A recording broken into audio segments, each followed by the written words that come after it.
everybody, it's update time on the 1985 Jeep J10. Just recently we regeared this truck from 331 to a Nitro 410 ring and pinion along with Nitro Master Kit, a TJM Pro air locker in the front which will be worked by an ARB twin air compressor, and also in the rear AMC Model 20 we stuck a Nitro track lock.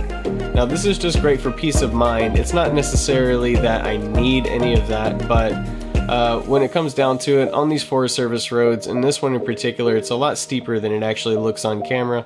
And you know, like just this situation where you might get a little crossed up or something like that, and you just don't have enough power or enough traction on one side, and your open differential just wants to slip, it wants to give all the power to the weak wheel, and that's when you just want to hit your air compressor, know that your air locker is engaged and that you can just crawl through whatever it is that you need to crawl through without having to gas it or chance, you know, losing control or anything like that. You see these kinds of roads that I'm driving right here.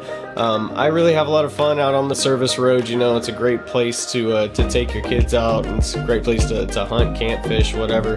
We all have to travel these roads to get to the really nice remote areas that we love so much.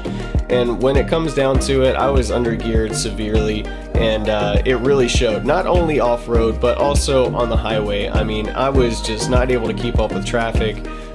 It just wasn't kosher. I mean, I was doing 331 ratio on a 34-inch tall Nitto tire, and I had the 18-inch method race wheels, and I had also just recently lifted it with the 4-inch BDS suspension lift kit, and it's just, that was a combination. That I did the regear last, so I got to see just how aggressive the difference is between being improperly and properly geared.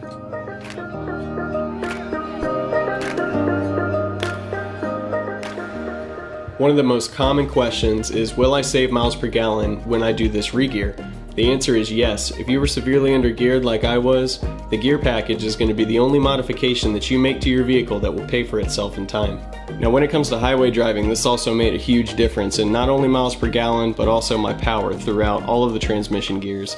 To get up to highway speeds and to keep up with the fluctuation of traffic was a total nightmare, and it was just not good for the vehicle. The transmission takes on more heat, and all of your driveline components suffer whenever you're not properly geared. So after the 410 ratio ring and pinion change, not only could I get up to speed faster, but I could also keep up with all the fluctuations of traffic, and as soon as you leave the pavement, you know that you're geared for that as well. Now, I've gone over a few of the modifications that we have made up here at Nitro Gear Axle to this J10 to make it better and more capable on and off-road. You can find more information on our website, www.nitro-gear.com.